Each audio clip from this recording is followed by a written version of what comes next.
chair. Alléluia. Le Jésus de la Vierge Marie est fort et puissant. Et il dit, ils n'ont plus de vin. Puis savez-vous que votre besoin d'aujourd'hui, Jésus les connaît. Et aujourd'hui, je suis comme la Vierge Marie avec vous ici, là. Et j'ai dit à Jésus, telle sœur n'a plus ceci, tel frère n'a plus ceci. Ils n'ont plus de vin. Vous pouvez les remplacer par un autre manque. Il n'a plus de travail. Il n'a plus d'argent. Il n'a plus de vin. Il n'a plus de santé. Vous pouvez les remplacer par n'importe quel besoin. Et Jésus répondit à Marie, là, sa mère, femme. Il ne l'a pas appelé maman. Parce que Marie est en train de lui demander quelque chose de divin. Quelque chose d'absolument divin qui n'appartient pas à ce monde-ci. Et Jésus ne veut pas faire la volonté de l'homme, mais il veut faire la volonté de son Père. Alors il appelle sa maman, femme, qu'y a-t-il entre toi et moi? Entre moi et toi. Mon heure n'est pas encore venue. N'oubliez pas l'heure. Notez le mot heure. En hébreu, on va mettre le mot kairos, si vous voulez, en grec, la kairos plutôt, le temps de Dieu. Dieu n'agit qu'à son temps, à son heure, à son kairos. On ne peut pas obliger Dieu de faire la volonté humaine. Dieu ne fait que sa propre volonté. C'est pourquoi nous devons toujours, quand nous nous confions à Dieu, n'est-ce pas, nous ouvrir à lui et dire que ta volonté soit faite, que ton règne vienne.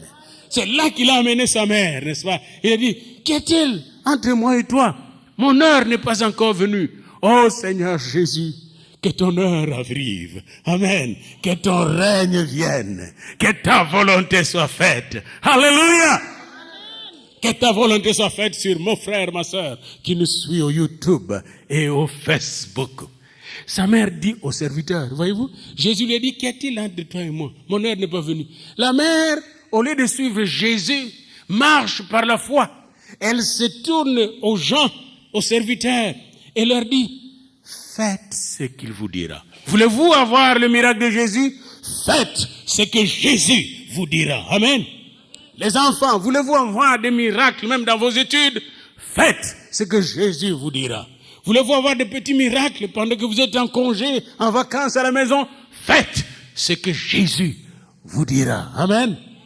Faites ce que Jésus vous dira. Qu'est-ce que Jésus vous dit? Les parents, qu'est-ce que Jésus vous dit pour vos enfants? Faites exactement ce que Jésus vous dit. Maintes fois, le Seigneur me disait, priez pour vos enfants. Priez pour vos enfants. Il y avait 6 vases de pierre destinés à la purification. Il y avait des vases où l'on mettait de l'eau pour se laver les mains, pour la purification. Des vases qui avaient une destinée religieuse et qui étaient vides. Bien-aimés. Combien de fois parfois nos cœurs sont vides, nos vases sont vides. Mais vaut mieux avoir des vases vides que des vases remplis. Amen. Ces vases représentent comme nos cœurs. Si votre cœur est vide, tant mieux. Mais venez à lui avec un cœur vide. Amen. Un cœur vidé de tout ce qui est du monde. Vidé de l'orgueil. Vidé de tout ce qui empêche Jésus d'agir. Jésus est allé chercher, il allait faire chercher des vases vides. Il y avait 6 vases. Et ces vases étaient vides. Et Jésus leur dit, remplissez d'eau ces vases. Jésus prend quelque chose de naturel. Savez-vous, le Seigneur ne fait des miracles qu'avec le naturel. Avec vos limites. Avec ce que vous avez.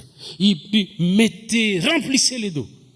Ils ont rempli de l'eau ces vases. Et puis il leur dit, puisez maintenant, leur dit-il, et apportez-en à l'ordonnateur du repas. Et il en apportera. Remarquez un peu ce que Jésus fait ici.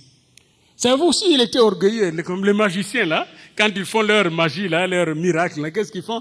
Ils font la démonstration à tout le monde pour qu'on le voit. Jésus ne se fait pas voir, il se cache. Il vient de transformer l'eau en vin, puis il dit à ses serviteurs, allez vers l'ordonnateur, le chef de cette fête. Allez vers lui. Jésus, quel merveilleux sauveur, humble, un roi humble. Puis là, c'est l'ordonnateur qui va recevoir toute la gloire. Lui est caché. Jésus va faire beaucoup de choses au travers de vous. Puis les gens vont voir que tu fais de merveilles. Oh, c'est Jésus qui le fait. Amen.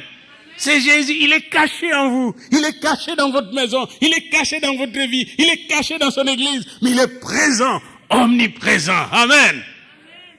Et là, il était en train de démontrer qu'il est le Tout-Puissant, que c'est lui qui a créé l'eau, c'est lui qui a créé tout ce qui est principe chimique, qui peut changer, qui peut transformer l'eau en vin. Alors on est allé apporter à l'ordinateur de la fête. Et quand l'ordinateur du repas eut goûté, parce que lui devait goûter avant de servir, il a goûté ce vin. Dites à votre ami, dites à votre ami, waouh! Vous voyez, il y a quelque chose qui se passe. Coca moi, comme on dit chez nous. Coca moi. Quelque chose d'étonnant, surprenant. Jésus veut vous étonner dans votre vie. Amen. Jésus veut que chaque fois dans votre vie, vous ayez dit, waouh! Gloire à Dieu! L'ordinateur ne connaissait même pas Jésus. Mais il a commencé à dire, waouh! Avant d'avoir reconnu Jésus. Jésus, il fait même du bien aux gens qui ne le connaissent pas. Même dans votre famille, y a-t-il des gens qui ne le connaissent pas encore? Tant mieux. Mais Jésus veut qu'il puisse dire aujourd'hui, waouh! Qu'est-ce qui se passe dans votre vie? Qu'est-ce qui s'est passé dans l'église où vous étiez aujourd'hui? On a transformé l'eau en vin. Ma vie a été transformée. Et l'ordinateur a dit, il était fâché quand même. Il dit, mais il est allé chez l'époux. Mais tout homme sert d'abord le bon vin, dit-il. Puis le moins bon, après qu'on s'est enivré. Toi, tu as gardé le bon vin jusqu'à présent. Voyez-vous, l'ignorance est dangereuse. Il est allé reprocher l'époux qui n'a pas fait le mal. Ce n'est pas lui qui a transformé l'eau en vin. Ce n'est pas lui qui a donné le bon vin. Voyez-vous, souvent, il faut avoir la bonne information. Nous sommes dans les temps d'information. C'est pourquoi il y a l'Internet, avec le Google. Il y a des choses, parfois, googlez-les. Vous allez googler, vous allez trouver la bonne information. Vous voyez, il devait aller au Google de Dieu. Googler, d'où vient ce vin? Après le Google de ce temps-là, allait lui dire, Jésus de Nazareth vous a donné ce vin. Le Google, notre Google, nous, c'est la Bible. Amen.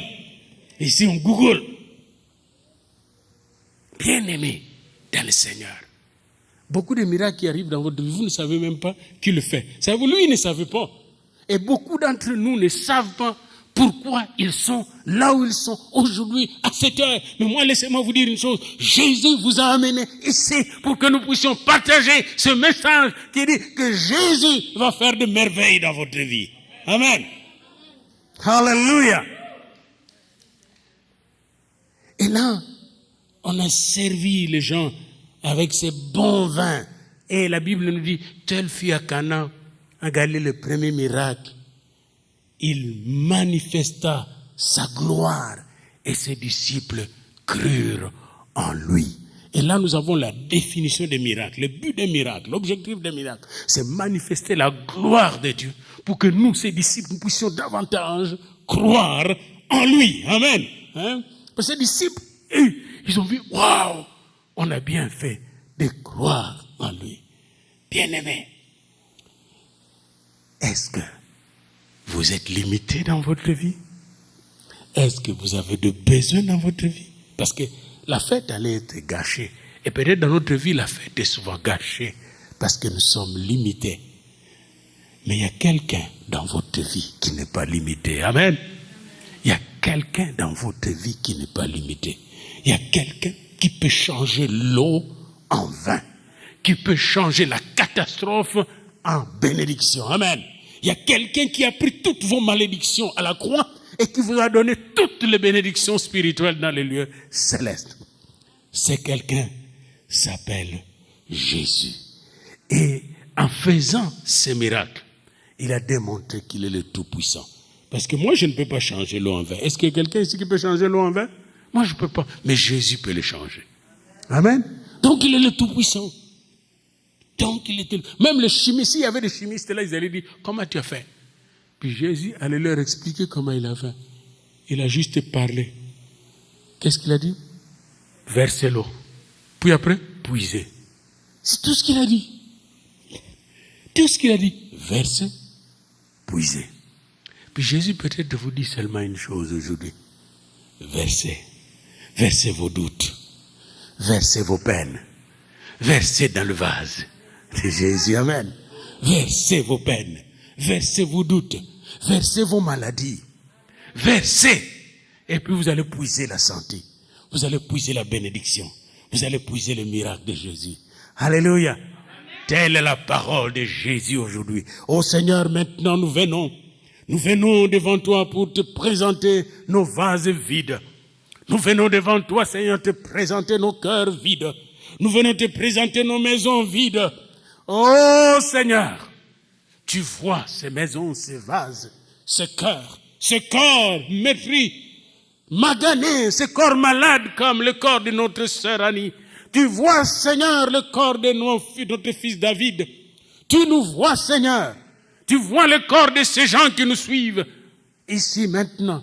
Tu vois aussi leur portefeuille vide, leurs dettes. Oh Seigneur, comment ils sont endettés jusqu'à la gorge. Mais maintenant je viens avec Jésus, au nom de Jésus, et pour la gloire de Jésus. Je viens maintenant remplir ces vases par la foi, de la grâce et de la gloire de Jésus. Recevez de la part du Seigneur Jésus un miracle dans vos vases vides, dans vos vases de manque, de souffrance et de maladie. Recevez la guérison, la paix, la délivrance qui vient du Seigneur Jésus, parce que Jésus est le Dieu Tout-Puissant, El Shaddai. Amen. Alléluia. Nous avons terminé notre enregistrement. Maintenant, regardez.